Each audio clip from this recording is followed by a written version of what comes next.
People of the world, if you have 5 minutes to spare, we could use your help with an audience survey. Go to MaximumFun.org/ad survey to fill it out. It could help our show get a little extra income through ads that are relevant to you. So check it out, MaximumFun.org/ad survey. And as always, thank you for your participation. Hello, I'm Hal Lublin. And I'm Mark Gagliardi. Since the dawn of humanity, one issue has gone unsettled. With the fate of the world in the balance, we're here to settle, once and for all, most overrated Disney ride. That's right. Don't worry, everyone. We got this. Podcast should have a theme song. Podcast should not have a theme song. Yes, they should. No, they shouldn't. They sound good. Yeah, but people are just going to skip past it. You know what? You're right. We got this. Hal, I have a hunch. Go ahead. I have a hunch that more than once in this episode, like we're going to need a jar to put quarters in. More than once an episode, one or both or all three of us is going to go, no, that one's awesome. Bet I won't. We're joined today by a very special guest. He is the co-host of the Says Who podcast, my official most trusted source for news anywhere in the world. Honestly, truly. Oh, no. Yeah. Super talented writer who also you are the embodiment of my soul. Like every time I see you tweet something, Dan Sinker, it captures me. And this is 100% true. It captures me in a way that few things do, like emotionally just grabs a hold of me. And, I'm so pleased to know you and have you on here. Well, geez. Thanks, guys. I second that. You are a delight. You are a bright, shining light of truth in this world. And we thank you for being here today to talk about something as important as which Disney rides we don't like. It is an honor to be here. And it is I feel like it is very like heavy on my shoulders, this important work. I have notes. Oh, yeah. Oh, my goodness. That is not all of this is notes. Is part of that just a flip book of a stick figure doing Dancing in the Rain? Exactly. It's a roller coaster. It's fun. Ooh. They go you around. make your own ride. Is it the Aerosmith rock and roller coaster? That one is on the list. But you have to wait 90 minutes to use the flip book? I think we should, right out of the bat, and we're going to get to your sort of, your Disney bona fides in a second, Dan, but a little bit of shopkeeping first. One is this was suggested by our pal, John Kovalik. Hey, John. The great author and humorist who is overdue to be on the show himself, but loves to suggest things. I will get texts from him with ideas that are all very good. And we're fun. I think this is the first one of his that we are giving a full episode to. So there's that. Second of all, I think we need to make sure that when we say underrated, we have to it has to be well regarded in the first place. Like the Rockin' Coaster, nobody likes, right? Oh, no. Anybody? People like that? I like the rock and roller coaster. I'm not there's more than one. That's the first one in the jar. Yeah, really? Oh my God. Exactly. We're at 25 cents. Oh, you're going to fill this thing up. Dan, tell everybody about you're like a full-on Disney, like a Disney, you're not a Disney adult. I feel like that's become a pejorative term. No, I'm definitely not that. And in fact, had you asked me 6 years ago, I would be like, I'm never going to Disney. Like I went as a kid. Sounds great. It was, I had a lot of fun when I was a kid, but why would I go now? I don't have $1 billion. And also I would rather do something that doesn't involve 7,000 people. And then, it was just about 6 years ago, actually. I was working a job and they had an all hands at Disney World. And, my wife had just had our second kid. There's 10 years between our two kids. So, we had suddenly a new baby and we had a 10-year-old who had been a, only child for the first 10 years of his life. And it was like, well, I've got a plane ticket down, maybe as a, something fun for our 10-year-old at the time and just something new, like, let's all go. And the job was terrible. And so I actually had the forethought of saying, how about you all come after? Because I think that I'm going to be miserable for a week. And I would come back from the all hands. And before meeting up with people from my team, I would scream into my pillow for those 20 minutes. The Kathleen Turner. It was the most miserable I've ever been at any job was at Disney World. And so I think something about that primed the pump exactly right for when I switched hotels and my family came in, and like waiting for them for the Magical Express to pull up and them to come off. And then just like the sheer joy in our older kid, the kind of ability for me and my wife, who both were, you know, I think our kid who's now 6 was 6 months old at the time, which is a wild age to bring a kid to Disney. Yeah. But for both of us, there was a level of just like, oh, we can kind of let our guard down a little bit. And we had a blast. And then next thing we know, we went again, I think about 6 months later. And then we went again a year after that. And I think in part of that is that it is a place that if you have a very disparate age children, especially now, there's something for everyone there, you know, and as parents that usually do very, very heavy lift vacations, like road tripping and things like that, like the level of just like, oh, look at this. You literally get to the airport and they just drive you to a place and you don't have to think again, was amazing. And, so yeah, we've gone a ton. Our little one has basically been raised partially by watching POV Disney videos on YouTube. In fact, just yesterday, my wife Janice sat him down, for a haircut, and they put on what he calls, let's watch a Tim, which is the guy that he really likes to watch. So I don't know. Big Fat Panda. Shout out to Big Fat Panda. His are great. So yeah, and even post pandemic yet? During the pandemic, we'll get there. We have now canceled 3 different trips to Disney World. Oh no! Each one we set, and if my teenager listens to this will be the first time he finds out about any of them. Now that I think about it, but me and Janice have set them a couple of different times. Like, well, we won't be in the pandemic by then. And so we'll book it because you can cancel it, you know, and yeah, we've had to cancel 3 times. Oof. So those are, and also, my very last thing I did, second to last thing I did before the pandemic hit actually was go to Disney World with my friend Akilah Hughes in February of 2020, when both of us were like, do you have any hand sanitizer? Yeah, I've got hand sanitizer. Okay, we're good. That was Disneyland. That was Disneyland. And I know because you invited me and I couldn't go. And I've thought about that a lot over the last couple of years. You were like, that's a blackout date for me. It was. And I think I had to work with it. Was like, I wish I had gone. If only, you know, I almost went. The last trip I took before everything shut down was to Pensacola for Pensacon. And the morning of my flight, it was like an afternoon flight.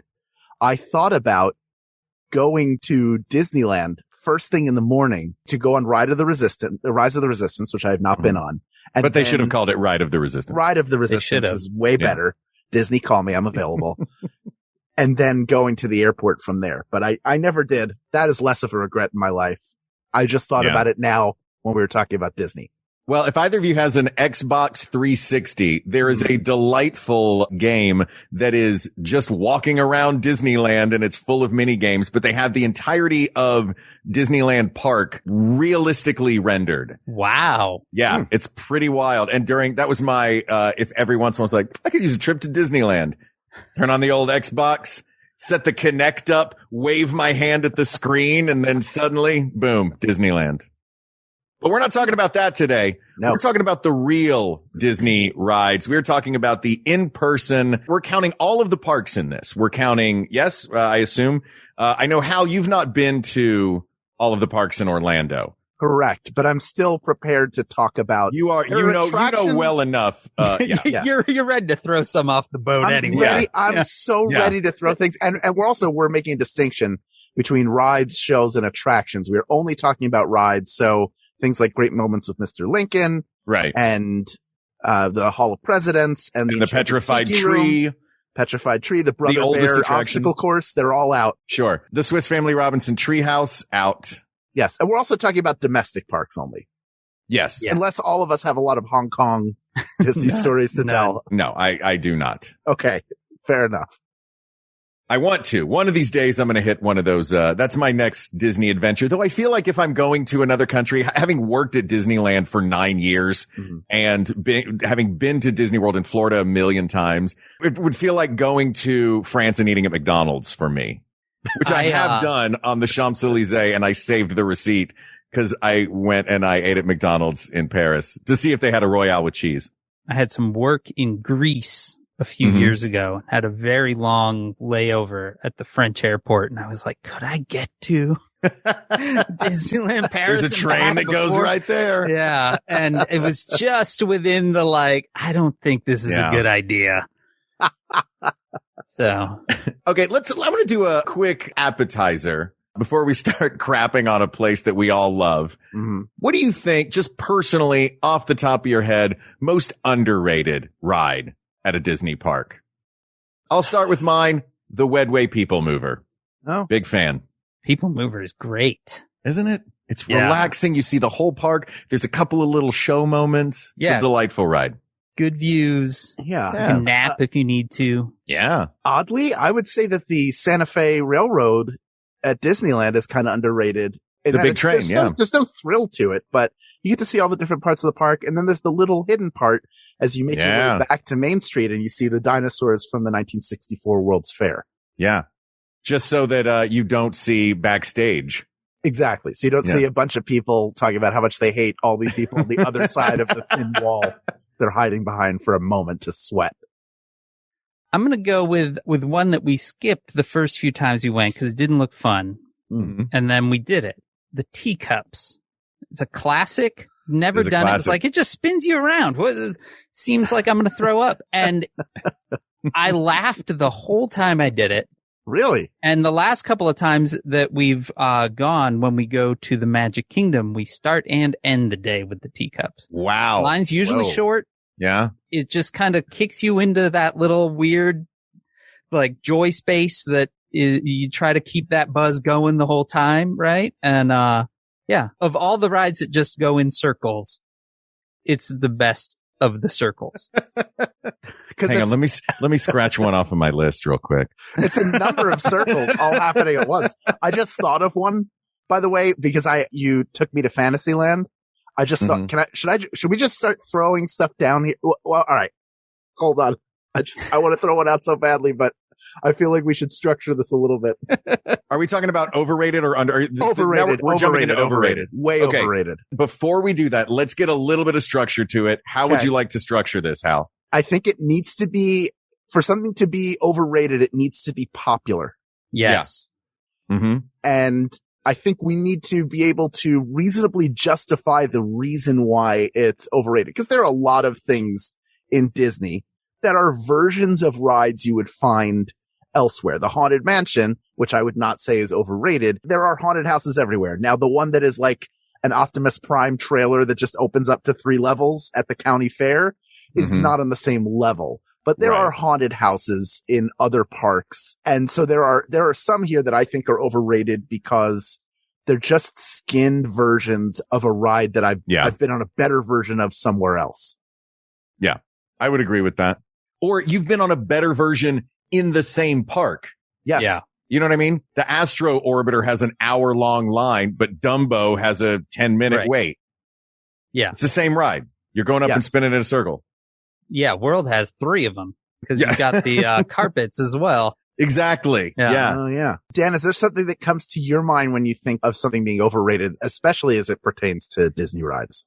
So to me, I feel like you kind of need to define what makes a good Disney ride, you know, and then it needs to, I think, probably meet the criteria of a good ride, but fall short of where, what it should be, right? Like, to me, you've got this kind of immersive storytelling that happens in a good ride, right? And you also have, even on the rides that are sort of a skin of a carnival ride, right?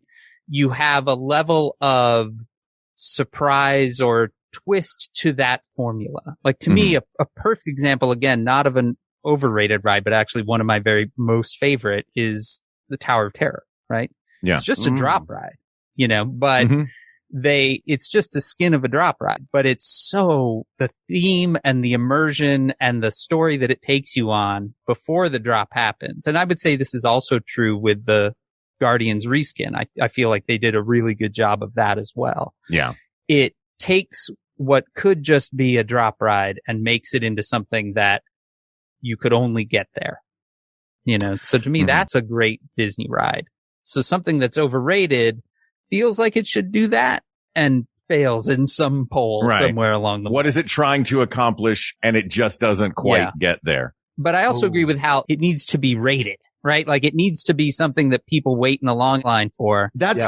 I think that's a big part of it because I think that's a quantifiable way to look at it. Yeah. And if this show's job is to provide objective answers to subjective questions, that is one data point that we can use is why does the Snow White mine train that lasts 3 minutes and 55 seconds have a wait that's 2+ hours? Right. You know what I mean? I think there are some rides that started out well rated. Mm-hmm. I don't think they're all underrated. There are some that are well rated that have become overrated that I'm thinking about it. And I want to jump in. I think I think we're all on the same page. Yeah. I had 3 in my head coming into this, one of which was Tower of Terror. And I will tell you why. Whoa. I know. Ooh. Put one in the jar. The Guardians reskin, I think, is fantastic because it works in the context of a Disney property and a Disney park. Where Tower of Terror falls down for me, outside of my terror of it, me being afraid, like I am way less, I'm scared of drop rides generally. I can stomach Guardians because I like the story behind it better. And it psychologically, I can say, oh, well, I'm not in an elevator where someone died. I'm in, Rocket just lost control because he plugged it in and this was going to happen. Right. The reason I was going to say Tower of Terror, and I'm rescinding its nomination, is that there's nothing about the Twilight Zone that has anything to do with Disney at all. That was a 1990s, hey, we can grab the license for this. Let's build a ride around it. And that was a very well constructed ride as well. Mm-hmm. I just, that was me. And it's a good reminder. I brought a personal bias in, but I'm removing it because I want to, in the spirit of this, have actual, I don't think it's overrated. I think it's perfectly rated for what it is. There should always be a long line to get in because it is always what it promises to be. And that is, I think, where some of these rides will fall down, as we've discussed. I love both versions of that ride. At first, I was really upset with getting rid of, cause that's another thing that I think is going to come into play here is, well, I know, Dan, you said you just started going 6 years ago, but still, I'm sure even in that 6 years, you have nostalgia for rides. Oh, yeah. I had nostalgia for the Tower of Terror. I loved the Tower of Terror. I worked a special event job at the Tower of Terror back when it was the original Twilight Zone version. So I was ready to go into Guardians of the Galaxy Mission Breakout and be like, how have they ruined this thing that I love? But they did a great job with it. Joe Rohde was in charge of the skin for it, and I think he's an absolute genius. And the little things that they would do, like slow it down, they would slow the pulleys down so you'd float for them. It's all these little details that they do that I think are brilliant. Do you want to start just as structurally as far as how to break this down? Do you want to go park by park? Throw out our individual ones in each of these parks that we think might be overrated, chat about them a bit, pull one from each park, and then take those to the finals. It's weird because I'm used to doing what's the best such and such on this show. And to do which is the most overrated is a odd question for us. I would sooner go by land. Because there are going to be, sometimes the rides will be similar between the parks. Sometimes there will be things that land has retired or never had the room to build. But that way we're staying within. Can we start in Fantasyland? Because you talked about how much you like the teacups. Sure. Because there's one in there that I think is grossly overrated. And I still enjoy it. What ride is that? The Flight of Peter Pan, or Peter Pan's Flight, rather. I also agree with you. I knew that was going to come up, and I will defend that ride to the death. Oh, put one in the jar, Gags. I am putting one in the jar. I will say, yes, that ride has an hour-and-a-half wait. For a 30-second ride.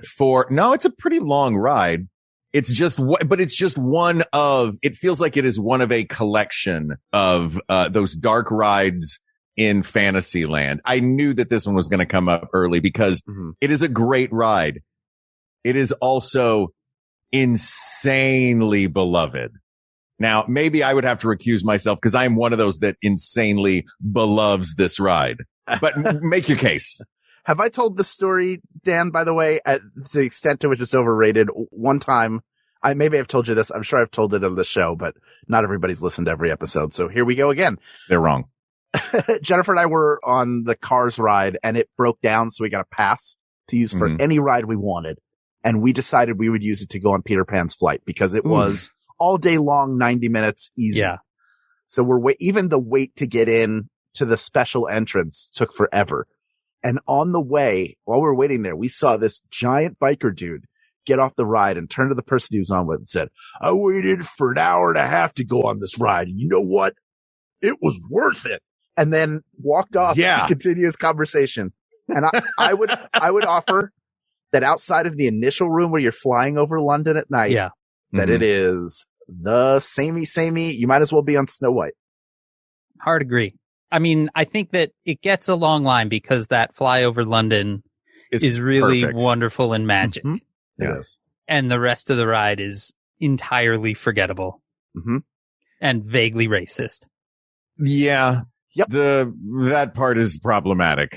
But the flyover Neverland is beautiful as well. The flyover London is the spectacular opener of that ride. I like what they've done with the new additions to. Look, I can't defend a 90-minute wait for this ride other than to say I'm one of those that simply subjectively for me, I will cry if that's the winner of this episode. I doubt it's the winner, actually. No. Yeah, I don't think it's the winner. But if it were a walk-on, Dan, if it were a walk-on ride, nobody was ever on it. Or it was what you felt was a reasonable amount of weight. So cause then it goes into underrated if nobody's going on it. Yeah. Do you still think it would be kind of overrated? Like, be like, the line it shouldn't be a half-hour wait to go into this. I would ride it if it was, like literally walk on, like 5-10 minutes. I'd be like, I'd go on that just to see that one scene. But, but like go around the corner, Mr. Toad's Wild Ride. I will ride that every time, all the time. I love that ride. It's a Disney ride where you get hit by a train and go to hell. What could be better than that? Though I think they're trying to get rid of the hell thing because they got rid of all the little devils in the California version. No, well, that's the only version. They got rid of the whole ride at Disney Did they World. really? Oh, yeah. The Winnie the Pooh ride is there now. Oh, I rode it as a kid and it like changed my life. And then when I went back 6 years ago for work, I was like, I'm going to ride that ride. I'm miserable every day. I'm going to ride the Mr. Toad ride. No. And then it's like, wait, it's a Winnie the Pooh ride now? Now, before you get hit by a train and go to hell, don't forget that the reason you're going to hell instead of heaven after getting hit by the train is because you just did an incredibly destructive DUI. That's right. Yep. Like you start in a bar and then you just drive terribly through dynamite fields. It's Mel Gibson. Why are there dynamite fields? That's what it is. Mel Gibson the ride. That's what it is. Oh, man. All over. The Badgers start all the wars. All right. If we're really killing babies on this and we're in Fantasyland, I'm going to put Small World in. Wow. Whoa. Jar. But I love that ride. Jar. Here's my feeling on Small World. I get it. It's fine. I like Mary Blair's art a lot. It's like 13 minutes long, which is easily 10 minutes too long. Yep. And as opposed to every other ride, they've lit it so brightly that you can see the ceiling. Like it feels like you're kind of riding a boat over weird, murky water through an abandoned Toys R Us. It is weird. It is weird. Like, I hope that one day they do a lighting revamp in there because those it's like instead of lighting individual tableaus, there are just so many tableaus. They're like, just turn the overhead fluorescents on. Yeah. You can see can lights in the ceiling. Like on a bad day, you can see dust on the wires. But it's a small world. It's beautiful. The land, Disneyland, the facade and that you start outside, like that part's awesome. Yeah. Yep. But the Disney World, even the lead up, it's like, it just feels so bargain basement and cheap and weird. Like, the Florida facade is garbage. It is complete garbage. Yeah. The Florida facade, because they took that giant mural that she had designed, and they just kind of chopped it up and put it inside. They put it indoors. It's not supposed to be indoors, man. That's a beautiful giant mural that needs to breathe. The external building at Disneyland probably for me saves it, because it is like the Mary Blair mural is incredible. It's gorgeous. And the clock is amazing. But it's another ride, vaguely racist and, and not even all that vague. And, and just, wait, it is amazing how long that ride is. It is way too long. With the lights on, it's the equivalent to if every time you saw Kermit the Frog growing up, he was wearing Jim Henson's watch as a choker. It's like the same thing. It completely takes the magic out of it whatsoever. Yeah. And it's clear that they don't, outside of when the ride breaks, they're not really doing, but it is the amount of dust. They might as well have another doll flying around with compressed air, blowing it on all the other dolls. But come on, man. You don't go in there for the realism. There's a sassy crocodile standing in a ring of saran wrap. Like, you say that like it's a good thing. Yeah, it's the sassiest crocodile. Do you want them halfway through to go like, here's a bowl of witch's hair and it's wet spaghetti? Like, what else can they add to make it cheaper? Somebody handed me these peeled grapes at the end of It's a Small World. I mean, the ride is almost 60 years old. It's 57 years old, right? Something like that? Yeah, 66, 67. It was the 64 World Fair. Yeah. It was built for the World's Fair in 1964. Right. So it is real old. It's a 57-year-old ride. And the thing is, and now we're talking about, we are talking about Overrated though. And I'll say this, I mentioned before the qualifiers and it's the line, at least in California, the line for it, I've never waited longer than 20 minutes for it. Yeah. So if you're using, using, and that means it is rated. I would argue it is aside and trying to take the subjective belovedness of the ride out of it. It is not one of these, like, you got to wait 90 minutes for it. Now, my Fantasyland pick is one in Orlando or in, Lake Buena Vista, Florida. The municipality. Get out of here. I'd say at Disney World is the 7D Mine Train.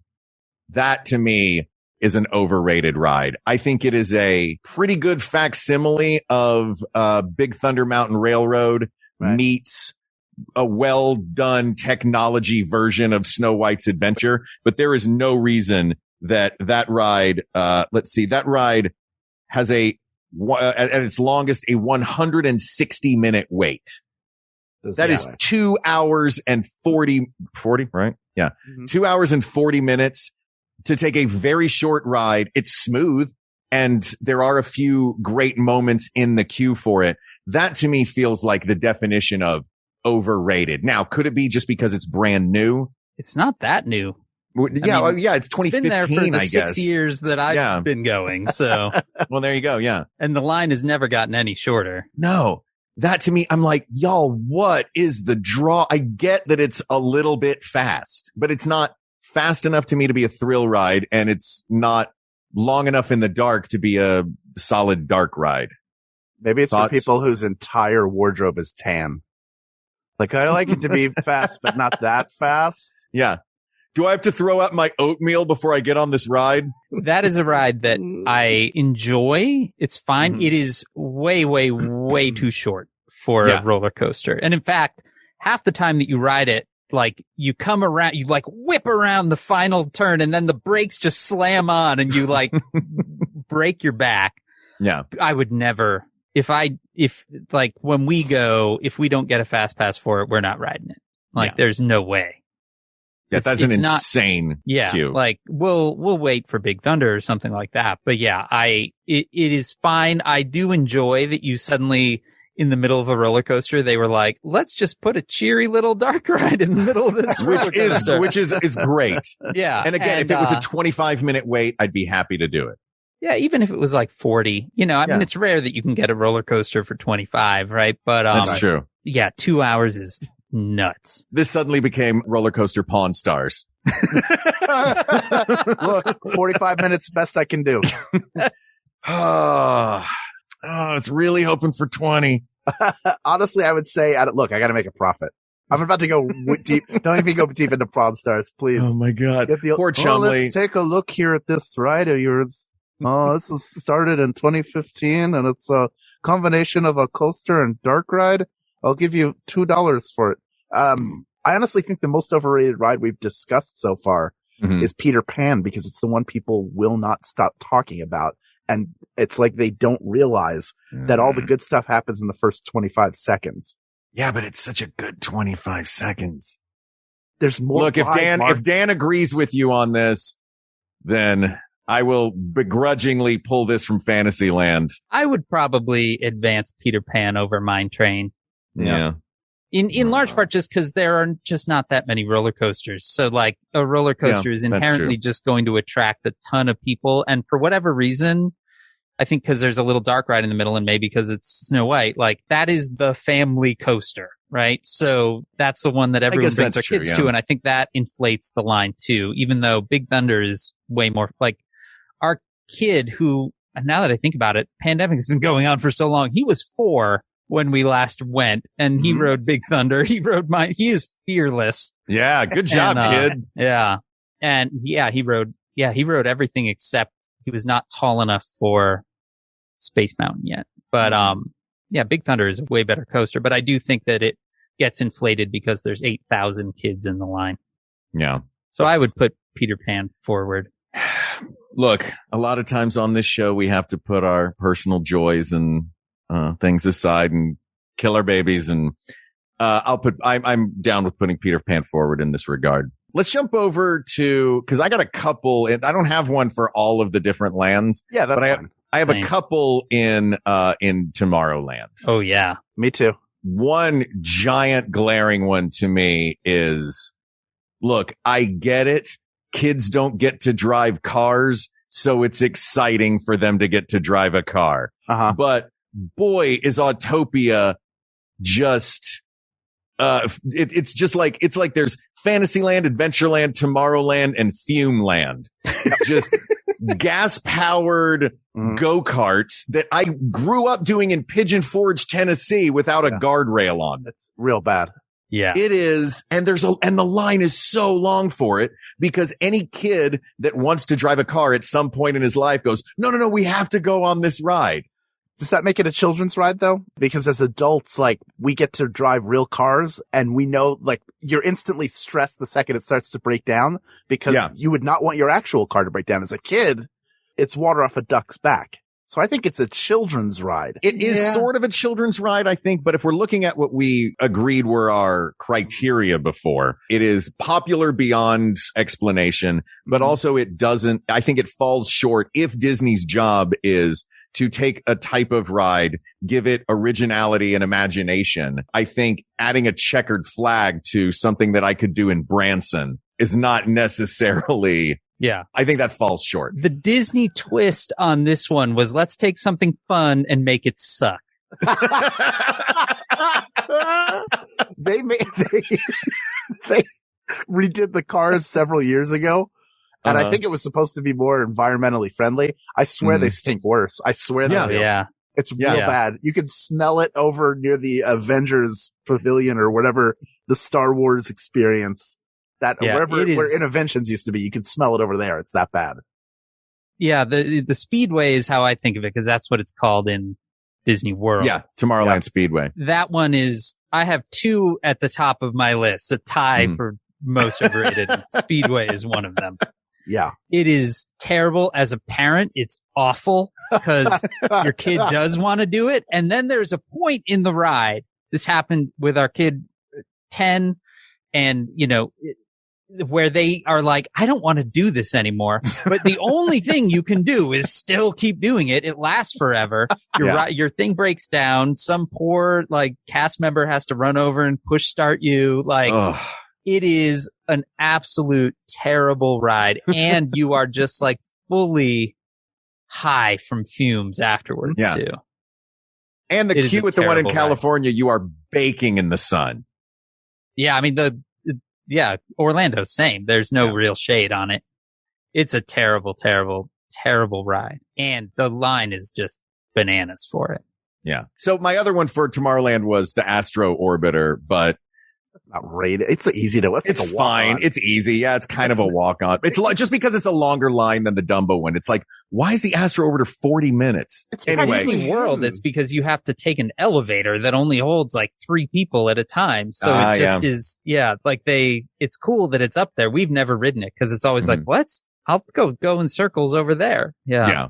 Do you have another Tomorrowland, Dan? I mean, my main Tomorrowland was Speedway. I would, if the criteria was most overrated land, I would put Tomorrowland fully into the bucket. Yeah. Mm-hmm. It is underwhelming. This is my dark horse overrated, and I will explain why. Okay. It's Star Tours. And here's why. Mm-hmm. The first time you ride it, it's so much fun. And I got to ride it. I got to ride the Rex version of it, and I've since ridden the R2 and C-3PO several times. Mm-hmm. But every time I go, especially late, originally it was really, really fun. It was the only Star Wars ride there was. And you were in the battle, you were at the Death Star battle from A New Hope. And that was a big thrill. Now they've done this choose your own adventure. And every time I go, all I want is give me Hoth. That's all I want. Mm-hmm. I just want to go to Hoth. Let me go to Hoth. Let me go to Hoth. But now it's Crate every time and Jakku. And so I feel like I'm only going so that I'll get a different version of the ride, and I never get it. And I feel like I've wasted time going on that ride. And Kashyyyk. Kenneth, by the way, I forgot you have a bunch of Wookiees riding around on vines, like swinging their crotches in your face. I'm not into it.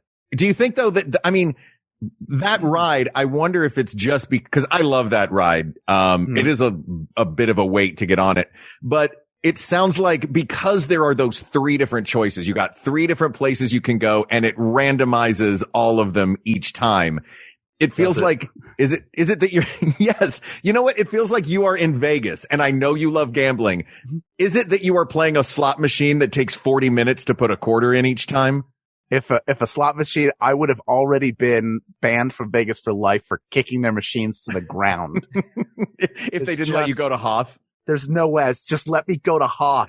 I don't care if this is a Chips slot machine.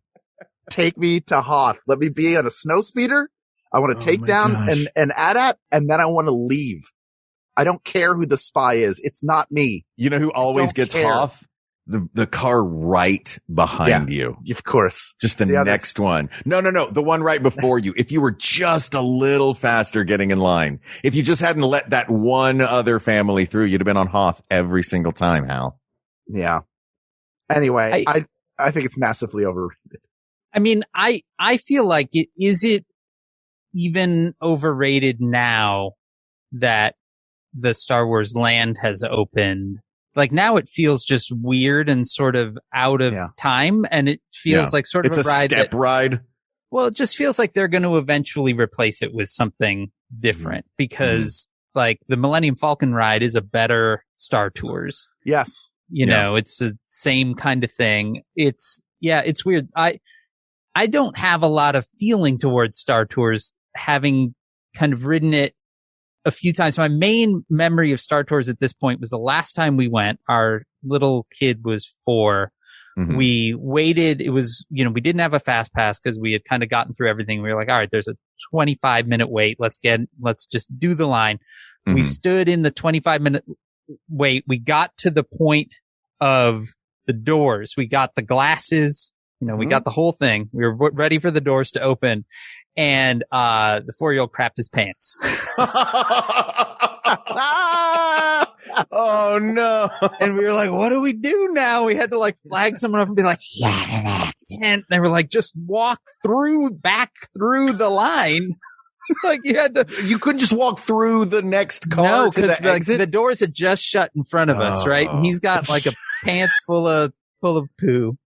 And, so we had to walk all the way back and, then explain to the person at the front who was like, why are you coming out right now? And we're like, we're sorry. He's getting, and,